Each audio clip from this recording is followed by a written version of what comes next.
Welcome to Washington Today on C-SPAN Radio for Tuesday, December 23rd, 2025. United Nations Security Council holds an emergency meeting on U.S. military actions against Venezuela. European leaders stand with Greenland, citing sovereignty and territorial integrity in response to President Donald Trump's latest move towards his stated goal of having the U.S. own the island. Supreme Court turns down President Trump's plan to deploy National Guard troops to Illinois. And Minnesota Governor Tim Walz joins faith leaders to condemn what they call chaos that federal immigration agents are sowing with their operations in Minneapolis.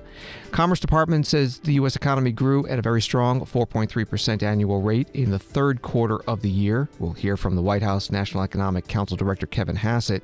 And more than 20 Democratic state attorneys general sue the Trump administration over its plan to defund the Consumer Financial Protection Bureau. We'll hear from California's Attorney General Rob Bonta. That and more coming up on Washington Today. Reuters writes that Venezuela's ruling party-controlled National Assembly unanimously approved a law on Tuesday that allows prison sentences of up to 20 years for anyone who promotes or finances what it describes as piracy or blockades. The law, which includes other international crimes, comes after recent U.S. actions against Venezuelan oil shipments. The U.S. Coast Guard seized a sanctioned supertanker carrying Venezuelan crude earlier this month and attempted to intercept two other vessels linked to Venezuela over the weekend, U.S. officials said. Washington has increased pressure on the government of President Nicolas Maduro in recent months, including stepping up a military buildup in the Caribbean and killing dozens of people in strikes on boats, it says, without providing evidence, are trafficking drugs off its coasts. That was from the article at Reuters. The United Nations Security Council held a meeting today about Venezuela. It was requested by Venezuela with support from Russia and China, and the first speaker was the Russian ambassador Vasily Nebenzia. You'll hear him through an interpreter. For several months now, the entire world has had the opportunity to observe the way that the United States has been continuing to deliberately foment tensions around the friendly nation of Venezuela under the pretext of combating drug trafficking and the terrorist threat. Illegally destroying at the same time the civilian vessels in the Caribbean Sea. We, during the previous Security Council meeting, we all had an opportunity to see the fact that this artificial smoke screen is concealing the goal of U.S. military groups being shored up and the delivery of the exerting tension on an independent state whose policy is not to the liking of Washington. It seems that the White House decided to remove from the mothballs the previously embraced practice of portraying combating terrorism as justification for blatant aggression and intervention in the affairs of sovereign states. And this time, the so-called foreign terrorist organization has been labeled as being the legitimate government of the Bolivarian Republic. Their attempts to convince us all of the mendacious view that decision of the U.S. authorities alone is enough in order to transform a sovereign state into a criminal enterprise, any acts of force against which can now be called a law enforcement operation and the defense of national interests. We see no point in delving on the absurd nature of the U.S. pseudo-legal methods, given how significantly they fly in the face of international law and are inconsistent, especially given that in Washington themselves have sincerely recognized this. The statement of the U.S. President on the 16th of December does not need any additional interpretation. This is a direct claim on the natural wealth and the soil of another state, and an open, if not to state, flagrant bringing to bear of military, political, and economic pressure with the aim of changing an inconvenient regime. Through an interpreter, the Russian ambassador to the United Nations, Vasily Nebenzia, at today's UN Security Council meeting on Venezuela. The second speaker was the Chinese ambassador, who also expressed opposition to President Trump's actions against Venezuela. Third speaker was U.S. ambassador to the UN, Michael Walz. The United States will impose and enforce sanctions to the maximum extent to deprive Maduro of the resources he uses to fund Cartel de los Soles, which the United States has designated as a foreign terrorist organization, along with Tren de Aragua. Important to this council meeting today, this includes profits from the sale of oil used to finance these cartels. The reality of the situation is that sanctioned oil tankers operate as the primary economic lifeline for Maduro and his illegitimate regime. The sanctioned tankers also fund the narco-terrorist group Cartel de los Soles. Maduro is responsible for trafficking, using these resources and using these profits into both the United States and Europe. And one has to ask, why have sanctions, either bilaterally, unilaterally, or backed by the international community, if they're not enforced? Well, the United States under President Trump is enforcing them in international waters. Otherwise, they are just empty words. Further, not only does Maduro's illegitimate regime openly cooperate and fund terrorist and criminal organizations, but it invites terrorist groups like Hezbollah, like the Iranian regime, militias like the ELN and FARC dissidents to operate openly within their territory, unimpeded and unencumbered. Maduro's ability to sell Venezuela's oil enables his fraudulent claim to power and his narco-terrorist activities. The people of Venezuela, frankly, deserve better. These people who have suffered under Maduro's socialist dictatorship. It is the action and policies of the illegitimate Maduro regime that pose an extraordinary threat to our hemisphere's peace and stability, and to that of the United States. The bottom line is whether it is physical attacks on our buildings and infrastructure, like we suffered on 9/11, or hybrid attacks, like flooding our country with criminals and deadly chemicals, the United States will do everything in our considerable power to protect our hemisphere, our borders, and the American people. The United States Ambassador to the United Nations, Michael Walz, at today's UN Security Council meeting on Venezuela. Venezuela is not a member of the UN Security Council, but its ambassador was invited to take part today. You'll hear Samuel Moncada through an interpreter. One of the countries sitting at this table has publicly stated that it wants to annex our country. On the 16th of December, its president demanded that we immediately hand over our land, our oil, and our minerals because they supposedly belong to them. He said that if we did not comply with his ultimatum, he would unleash the fury of the greatest navy in history on our country. Mr. President, we are in the presence of a power that acts outside of international law, demanding that Venezuelans vacate our country and hand over our Orinoco River, our Lake Maracaibo, our Margarita Island, our beaches, rivers, plains, and mountains. Otherwise, he will carry out an armed attack, which he has been announcing for weeks. This is the greatest extortion known in our history. A gigantic crime of aggression in progress, beyond all rational parameters, all legal logic, all historical precedent. But it's not just about Venezuela. The ambition is continental. The U.S. government has expressed this in its national security strategy, which states that the future of the continent belongs to them, with the enactment of the Monroe Doctrine in the 21st century now aggravated by the Trump corollary. Our liberator Simon Bolivar warned of this more than 200 years ago when he said, and I quote, that the United States seemed to be destined by Providence to plague Latin America with misery in the name of liberty. End of quote. We want to alert the world. Venezuela is only the first target of a larger plan. The U.S. government wants us to be divided so it can conquer us piece by piece.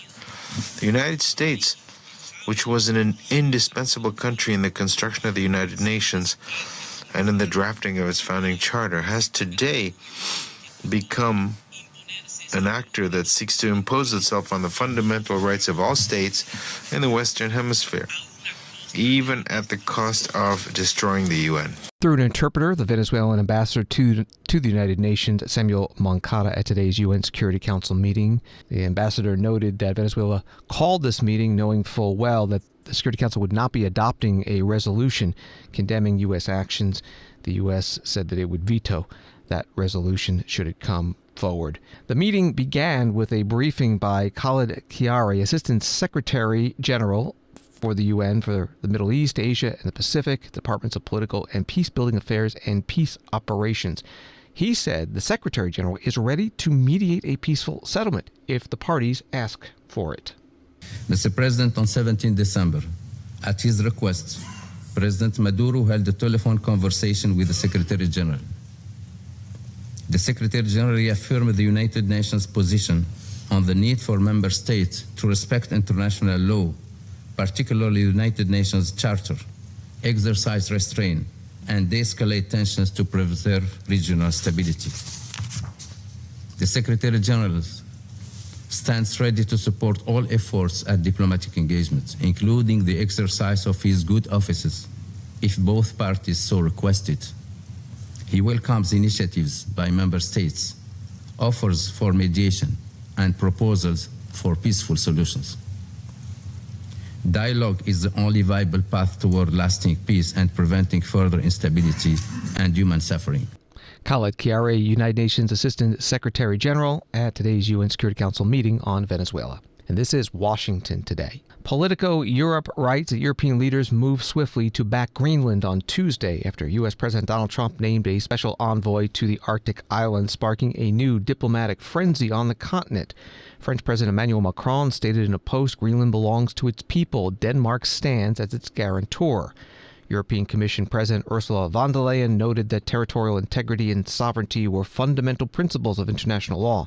She wrote on social media, "We stand in full solidarity with Denmark and the people of Greenland." Reporting from Politico Europe. This is what President Trump said on Monday at a news conference at Mar-a-Lago, Florida. Thank you, sir. You've named Governor Landry to be new special envoy to Greenland. Yeah. How do you? What do you see that role entailing? And is it still your intention that Well, Greenland he called become me, part and of the U.S.? he viewed Louisiana, the Louisiana Purchase. He said, "I'm governor of Louisiana," and he said, "I would love." I didn't call him; he called me. He's very proactive. He's a great guy. He's a deal guy. He's a deal maker type guy. And we need it for national protection. We need Greenland for national protection. They have a very small population. And I don't know, they say Denmark, but Denmark has spent no money. They have no military protection. They say that Denmark was there 300 years ago or something with a boat. Well, we were there with boats too, I'm sure. So we'll have to work it all out. But he felt very strongly, we need it for we need Greenland for national security. Not for minerals. We have so many sites for minerals and oil and everything. We have more oil than any other country in the world. We need Greenland for national security.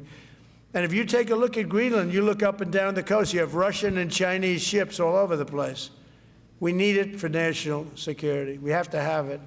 And he wanted to lead the charge. So we're making him, Marco, today, a special envoy to Greenland. Greenland's a big deal. President Donald Trump at a news conference in Florida on Monday. Also on Monday, Governor Jeff Landry, Republican of Louisiana, the new special envoy to Greenland, put out a video. Hey, Louisiana, I'm here with Winston. We're having a great Christmas dinner here. And I wanted everyone in Louisiana to know that I'm not going anywhere. I mean, the media is crazy. The president called me and asked me if I would help our great Secretary of State, Marco Rubio, out, and he is doing a phenomenal job. And the president said, you know what? You went to Korea one time and came back with a steel mill. Could you go to Greenland and talk to them about the opportunity of being a part of the United States? Why? Because no one besides the governor of Louisiana and maybe the governor of Alaska has the ability to go there and talk to those people about an opportunity. Because as a Cajun, my family and the families in Louisiana have lived in this state for over 300 years. And we have lived under more flags than anyone living in the continental United States. But guess what? The flag that we ended up with is the greatest flag, right, Winston? And that's the United States of America, because that's the flag that stands for liberty, opportunity, and security. And it's done well for us. And all we're gonna do is go have us a great conversation with those folks in Greenland. They're in the Western Hemisphere. fits inside the Monroe Doctrine, and we're going to bring them some great Cajun food. Governor Jeff Landry, Republican of Louisiana, posting that video on Monday. Today, the Danish Prime Minister Mette Frederiksen and Greenland's Prime Minister Jens Frederik put out a joint statement. You cannot annex another country, not even with an argument about international security. Greenland belongs to the Greenlanders, and the U.S. shall not take over Greenland. That was the same message that the Danish Prime Minister gave back in April when President Trump was talking about the U.S. acquiring Greenland. The Prime Minister was on a ship visiting the island. When you ask our businesses to invest in the U.S., they do. When you ask us to spend more on defense, we do. And when you ask of us to strengthen security in the Arctic, we are on the same page. But when you demand to take over a part of the kingdoms of Denmark territory, when we are met by pressure and by threats from our closest ally, what are we to believe in about the country that we have admired for so many years? The country that, if any, have stood up for others' freedom. You know us, you know what we stand for, and you know that we don't give in. And that is why I have to say very clearly, national borders, sovereignty of states, and our integrity, these are all principles rooted in international law.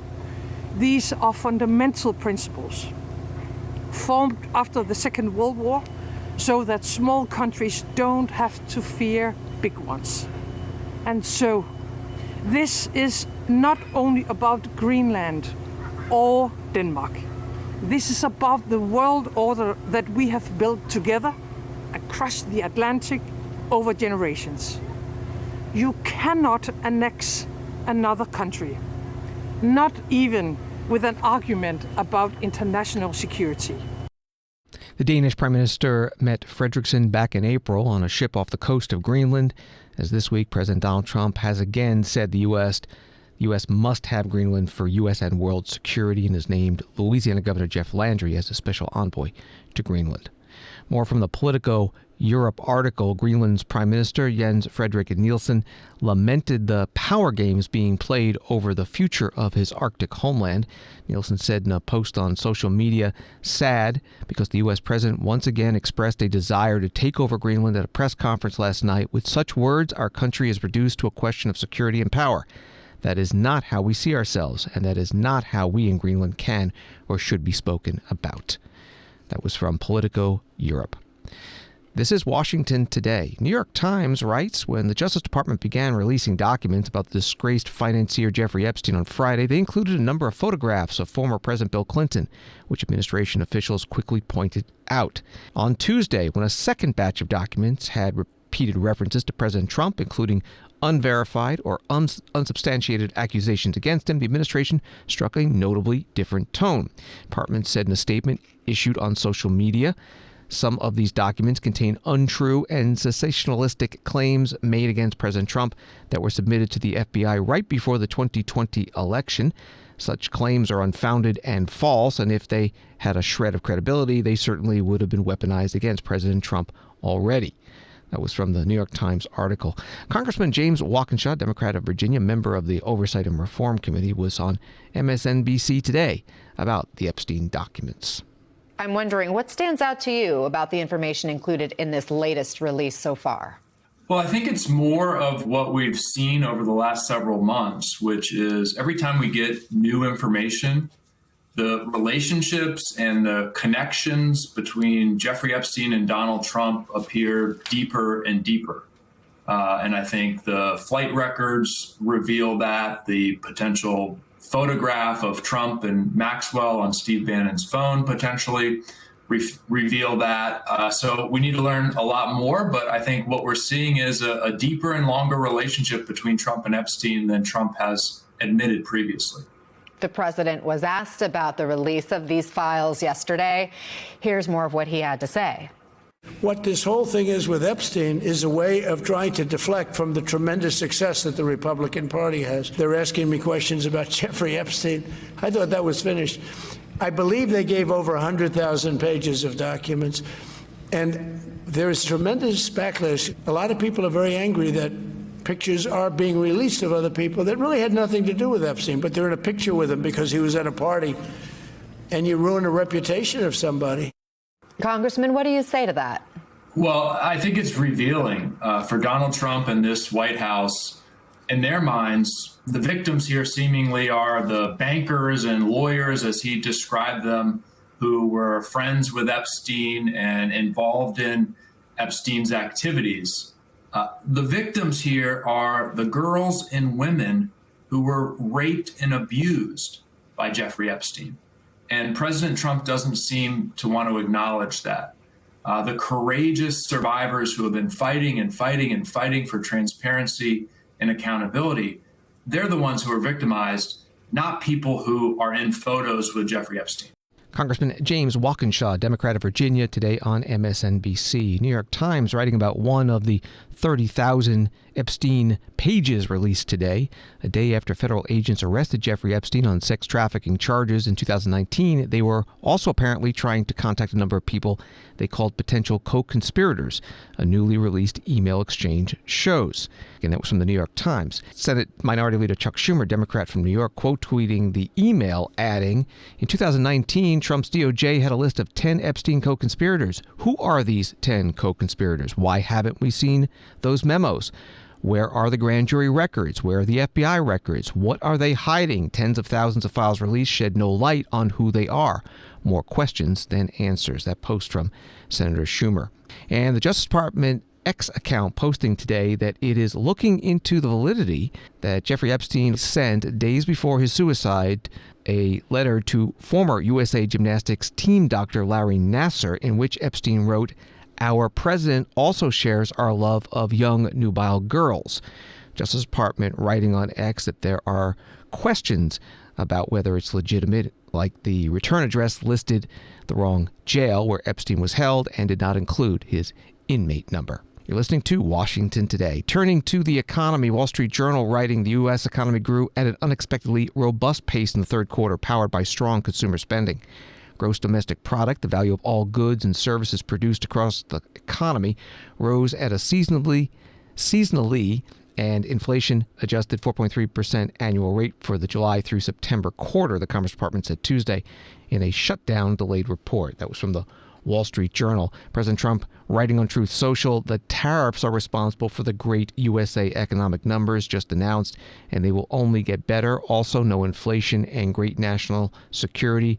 Pray for the U.S. Supreme Court. Signed, President DJT. Kevin Hassett, chair of the White House Council of Economic Advisors, was on CNBC. It's really a fantastic number, and it's a great Christmas present for the American people. And, I would say that the headline for me is two things. That I think the big macro trends that we're seeing in these numbers are, first of all, that President Trump's trade agenda is working. And so we got about 1.5% of the growth on 4.3 because we reduced the trade deficit.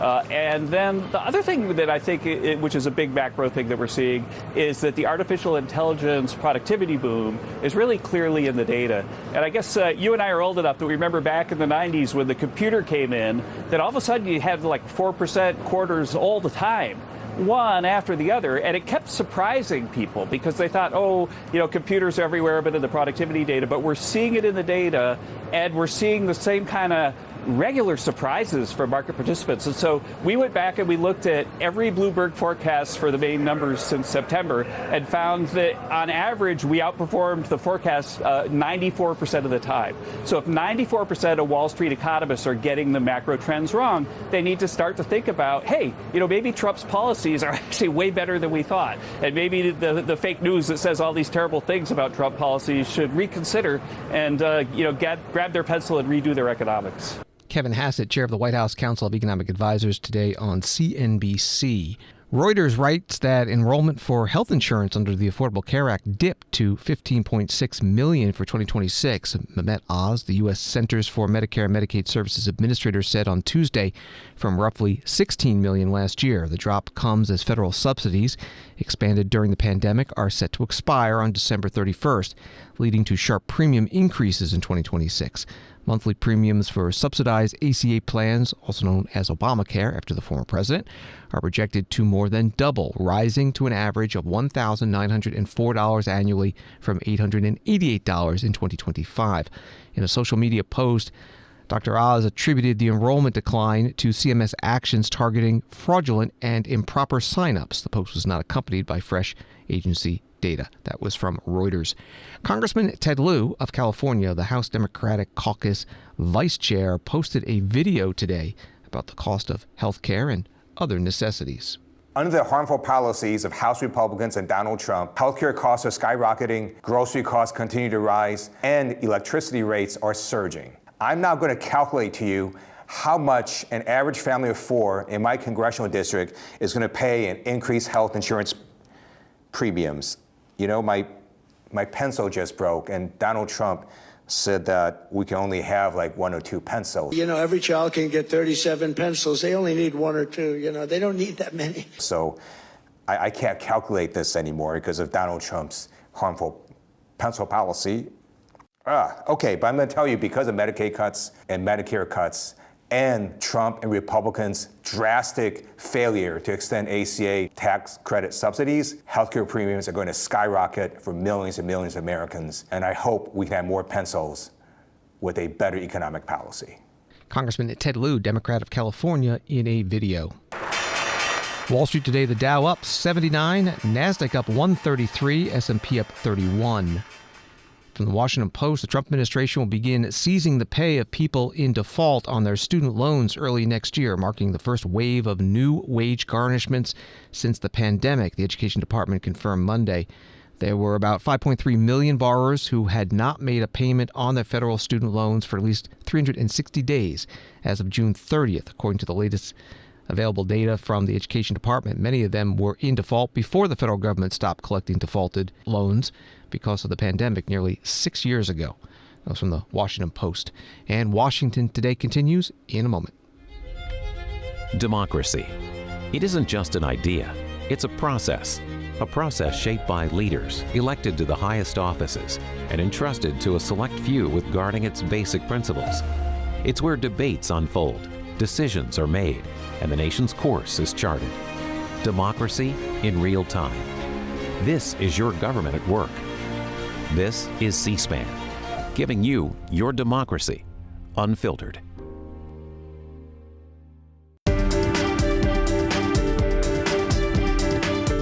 Welcome back to Washington Today, available as a podcast on the free C-SPAN Now mobile app and wherever you get your podcasts. The Supreme Court, writes NBC News on Tuesday, rebuffed the Trump administration over its plan to deploy National Guard troops in Illinois over the strenuous objections of local officials. The court, in an unsigned order, turned away an emergency request made by the administration, which said the troops are needed to protect federal agents involved in immigration enforcement in the Chicago area. In doing so, the court at least provisionally rejected the Trump administration's view that the situation on the ground is so chaotic that it justifies invoking a federal law that allows the president to call National Guard troops into federal service in extreme situations. That was from the NBC News article. The Supreme Court decision was a 6-3 decision. Also today, from the Minneapolis Star-Tribune, Governor Tim Walz, a Democrat, said that President Donald Trump's federal immigration enforcement is targeting U.S. citizens in Minnesota. And he's warning that there will be an influx of ICE agents over the next 2 weeks. Governor Walz spoke at a news conference at Shiloh Temple in North Minneapolis. We saw yesterday a U.S. citizen, a member of SEIU, was racially profiled and harassed by ICE agents right here in Minneapolis. In Minnesota, we'll prosecute criminals because of their actions, regardless of their race, their background, their immigration status. But we'll never target people because of those things. The distinction matters. When law enforcement is driven by profiling or intimidation, it undermines all the trust in the community. It makes us less safe, and it pulls resources away from doing the real work of crime. Minnesota is not going to play along with their strategy. Will not allow our communities to be used as political theater or for their personal benefit. I think it's pretty clear to all of us exactly what this president is doing. He's targeting states and communities that he has a national political fight against and that he doesn't agree with. It's also a distraction from his own personal crimes that are out there being investigated while he's harassing others. So as Minnesotans, on January 1st, your health care costs are going to skyrocket. Groceries aren't any cheaper. Your community's no safer. And we have people that won't even communicate the most basic things amongst law enforcement, as we've always worked together. And it never mattered before who the administration was until this one. So this is what happens when your own federal government wages war against you. This is what happens when they target communities for their own benefit. This is what happens when they scapegoat. And this is what happens when they no longer hide the idea of white supremacy, when you hear the Vice President of the United States talk about now white people won't have to apologize for being white. That's never happened once in my whole damn life. And I think everybody in this room knows what they're doing. So we're here today to say enough of this. We're here today to stand that Minnesota will protect their neighbors, to tell those folks who are out there who are too scared to send your children to school, who are too scared to visit a local business, who are too worried about maybe picking up extra food during the holidays at the food banks. We will do all we can to make those corridors safe for you, to make sure you're able to do what you need to do. Governor Tim Walz, Democrat of Minnesota, at a news conference in Minneapolis today with local elected leaders plus faith and community leaders. Again, from the Minneapolis Star-Tribune article, on Sunday, an ICE agent fired shots in St. Paul after he was struck by a suspect attempting to flee in a vehicle. According to the Department of Homeland Security, the suspect, described as a Cuban national and not a citizen by DHS, allegedly refused to comply with a vehicle stop and rammed ICE vehicles. No one was struck by gunfire, and the suspect was ultimately taken into ICE custody pending further charges, the agency said. Reporting from the Minneapolis Star-Tribune. Homeland Security Department writing on X last week, allegations that ICE engages in racial profiling are disgusting, reckless, and categorically false. What makes someone a target for immigration enforcement is if they are illegally in the U.S., not their skin color, race, or ethnicity. Department on Monday announced it's increasing the payment for self-deportation of illegal immigrants for the rest of the year from $1,000 to $3,000. Homeland Security Secretary Kristi Noem was on Fox News. Your department has a big announcement today because some folks have decided, you know what, they don't want to go through the immigration process anymore. They're in the country illegally and they're going to self-deport. And you're announcing a new incentive. What is that announcement, Madam Secretary? Well, it's home for the holidays season, so not only are we returning those kiddos back to their families that Biden lost, we also are saying that if you voluntarily want to go home now to your country, if you're in this United States of America illegally, we will give you $3,000 through the holidays to send you home. We'll buy you a ticket, give you $3,000 to go home, and that includes people that have not been detained, maybe have interacted with us, are detained and don't have criminal charges against them. Yeah, raise your hand. We'll help you get home. We'll facilitate it, and you might get the chance to come back to this country the right way someday. If you wait until we interdict you and detain you and arrest you and have to deport you ourselves, you'll never get the chance to come back. So go on the CBP Home app and get the information, and we'll make sure you get home in time for Christmas. Homeland Security Secretary Kristi Noem on Fox News on Monday. CBS News reporting that the Trump administration has mounted a nationwide campaign to void the asylum claims of thousands of immigrants with active cases in immigration court by arguing that they can be deported to countries that are not their own. According to internal government data obtained by CBS News, the effort appears to have intensified in recent weeks, targeting asylum seekers with pending cases in immigration court in Atlanta, New York, Miami, Los Angeles, San Francisco, Texas, and elsewhere across the U.S., multiple immigration lawyers and certified legal representatives told CBS News. Immigration and border security was highlighted today by Congresswoman Harriet Hageman, Republican of Wyoming, as she made it official that she is running in 2026 for the U.S. Senate seat that will be vacated by Senator Cynthia Lummis, a Republican who's not running for re-election. Hageman was first elected to her current position in 2022 by defeating in the Republican primary a fierce critic of Donald Trump, former Congresswoman Liz Cheney. Hageman posted a video today on her run for the Senate.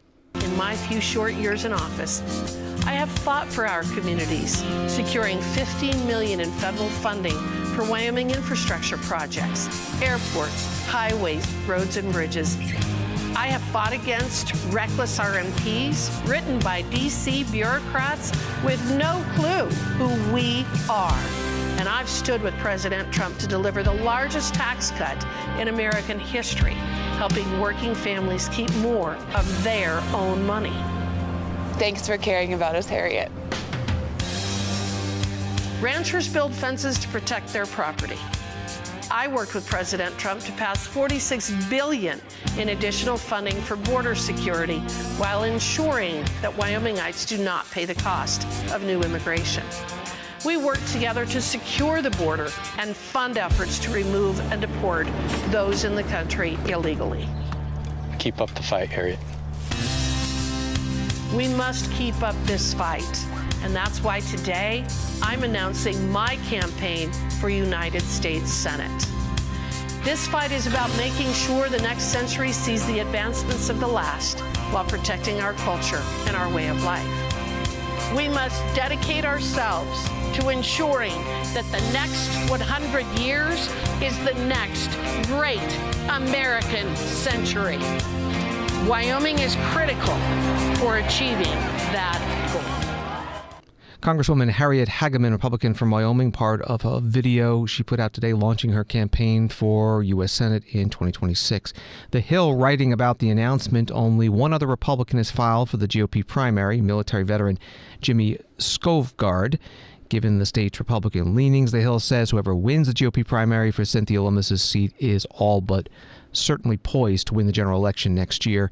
And President Donald Trump posted his endorsement of Harriet Hageman today, or as the president likes to phrase it, his complete and total endorsement. Story from the Center Square. Democratic attorneys general from 22 jurisdictions sued the Trump administration Monday over its plans to defund the Consumer Financial Protection Bureau. The attorneys general emphasized the CFPB's success in getting back $20 billion across the nation into the pockets of consumers who were treated unfairly by businesses. The lawsuit challenges CFPB Acting Director Russell Vought's refusal to request necessary funding from the Federal Reserve. The Bureau's action was based on a U.S. Department of Justice analysis that said money is taken from the Federal Reserve's profits, which currently don't exist. That was the article from the Center Square. Some of the attorneys general held a virtual news conference on Monday, led by Rob Bonta of California. Today, we are taking action to defend the Consumer Financial Protection Bureau, or the CFPB, a critical financial watchdog that protects consumers and ensures businesses play by the rules. It was designed to put everyday Americans first, and it's delivered, returning more than $20 billion to consumers who are misled or harmed, exploited, or abused. For California, the CFPB has been an invaluable enforcement partner, working hand in hand with our office to protect pocketbooks and stop unfair business practices. But once again, the Trump administration is trying to weaken and ultimately dismantle the CFPB. Last month, the CFPB told a federal court it would stop requesting funding from the Federal Reserve, not because the law changed, but because of a deeply flawed legal opinion from the U.S. Department of Justice. As a result, the agency has warned it may soon shut down core operations that it is legally mandated to perform, including monitoring and reporting on emerging threats to consumers, maintaining offices dedicated to protecting service members and older Americans, and operating its consumer complaint system. The president likes to say promises were made and promises were kept, and that may be true for corporations benefiting from fewer rules and backroom deals, but not for the American people. We won't stand by while consumer protections are dismantled behind closed doors, so we are taking this to court. California Attorney General Rob Bonta with other Democratic attorneys general on a virtual news conference on Monday. The CFPB says it has enough money to continue operating until at least December 31st, after which it's expected to close its doors. National Public Radio writing about it. Under the Trump administration, much of the CFPB has been gutted, with the agency preventing many of its staff from doing their work. The administration has also tried to fire most of CFPB's staff, though those attempts have been blocked by the courts. Since its creation in the aftermath of the 2008 financial crisis, the CFPB has been the target of many conservatives. They argue that the agency is too aggressive when it comes to enforcement and that it's not accountable enough to Congress. That was from NPR. From the Washington Examiner, Senator Maggie Hassan, Democrat of New Hampshire, the former Republican New Hampshire Governor Chris Sununu, appearing together for a press conference may have been once unthinkable for the longtime political foes. However, the pair did just that on Monday to warn consumers about winter travel scams, fostering bipartisan unity. An added layer to the unlikely reunion is the fact that Sununu's older brother, John E. Sununu, is running to flip the seat of Hassan's close colleague, retiring Senator Jeanne Shaheen, Democrat of New Hampshire, in next year's midterm elections. That was from the Washington Examiner. Here's part of that virtual news conference. First, Senator Hassan. We're seeing a real spike in scams right now, especially concerning holiday travel, because it becomes, for scammers, a pretty target-rich environment. People are busy making last-minute travel plans, trying to handle Christmas shopping, work, family, and everything else. And so, unfortunately, we see scammers really trying to take advantage. And they're doing things like sending texts and emails that tell people their flights are either delayed or canceled with links or phone numbers for the customer to pursue rebooking on. And of course, those aren't real links. Those aren't real phone numbers to the airline or the hotel. They're linking people with scammers.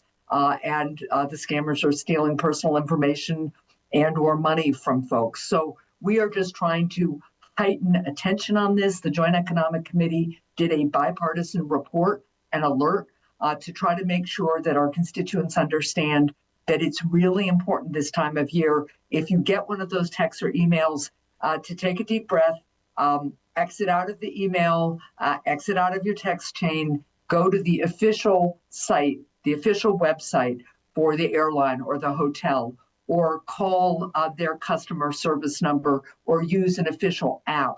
But don't just click on a link or phone a number that appears to you in an email or even a sponsored ad, because those are very likely scams. And the best way to make sure that you're protecting yourself and your hard-earned money is to make sure you use official websites and apps. We really just want people to understand that scammers are out there. Increasingly, we're seeing the crime of this kind of scams, this fraud, costing the global economy something like $1 trillion plus in 2024. That's more than the illicit drug trade costs. Recent reporting says it's almost $200 billion in costs here in the United States. And it's just something people got to be aware of, and we need to come together and combat it, especially this time of year. Senator Maggie Hassan, Democrat of New Hampshire, ranking member on the Joint Economic Committee, in a virtual news conference on Monday with former governor of New Hampshire, Republican Chris Sununu, who's now president and CEO of the lobby group Airlines for America. This is hundreds of billions of dollars a year and growing because of how we communicate, how we transmit information. As the head of Airlines for America, we're so proud. It's going to be a record-breaking year of people traveling. That's awesome. Prices are very low. That's great. That means that more families than ever before will be traveling. But what it also means is there's a lot of first-time travelers. So there's a lot of open opportunity for those scams, for that fraud, and making sure that we're on the front lines of that consumer protection is really, really critical, not just in terms of the government entities. And we'll talk a little bit about all the different opportunities to make sure that folks can report what's happening. And reporting is such a big part of that, right? Making sure that nothing stays silent, but also what we can do within our individual responsibilities. And as the senator said, go right to that direct carrier. For an airline, go to the American Airlines or the United site, whatever it might be. Or if you're booking in a hotel, Marriott or Hilton, go right to their direct sites. Be very, very cautious of information that comes in through text or phone numbers that you don't recognize. And just be very cognizant. Chris Sununu, President and CEO of Airlines for America, former governor of New Hampshire, Republican, in a news conference Monday, virtual news conference with Senator Maggie Hassan, Democrat of New Hampshire. Also Monday, the Transportation Security Administration, TSA, says it is prepared for a record-breaking holiday travel season, projecting to screen 44.3 million travelers from Friday, December 19th through Sunday, January 4th. And the busiest day will be Sunday, December 28th. About 2.9 million people expected to fly. News Nation writes that mourners gathered at the Lincoln Memorial in Washington, D.C. on Saturday to pay their respects to the penny after it was phased out of production by the U.S. Mint in November. The, quote, very serious funeral was hosted by Ramp, an expense management platform, with the goal of commemorating the 1 cent coin, a partiful post promoting the event encouraged those attending to BYOP, bring your own penny, adding that this was not a retirement, it was a murder. One of the speakers was an actress portraying Mary Todd Lincoln, wife of President Abraham Lincoln, whose profile has been on the penny since 1909. But as we mourn together, I'd like us to remember that we've all had days where we felt like a penny. Small, hidden, forgotten, sticky, for some reason. And constantly rejected, whether that be from a vending machine or not being chosen to have your face on a memorial. Anyway, we wish you adieu, penny old gal. You might have only been worth 1 cent, but you were number one in our hearts. E pluribus unum, out of many one. Rest now is well deserved. An actress portraying Mary Todd Lincoln at the mock funeral for the penny held at the Lincoln Memorial in Washington, D.C. last weekend. Pallbearers were all dressed as President Abraham Lincoln. Mourners in Victorian funeral garb encouraged to throw pennies into the casket. Again, the event organized by the company Ramp, which says it helps other companies automate inefficient spending. President Trump citing the cost of making a penny 4 times its actual value in phasing it out. ABA Banking Journal writing in a new letter, Republicans on the House Financial Services Committee said they're concerned by the Federal Reserve's decision to cease accepting penny deposits or orders at many coin terminal locations across the U.S. And earlier this month, top Democrats on the Senate Banking and House Financial Services Committees urged federal officials to provide immediate guidance about the current penny shortage, saying the sudden end of penny production created challenges for banks and retailers. That was from the ABA Banking Journal. Thanks for listening to Washington Today. A reminder that C-SPAN is now on YouTube TV. Current and new subscribers can get C-SPAN, C-SPAN 2, and C-SPAN 3. You can find out more at tv.youtube.com. And to get the latest on what's going on in Washington, sign up for C-SPAN's evening newsletter, Word for Word, at cspan.org. Have a good night.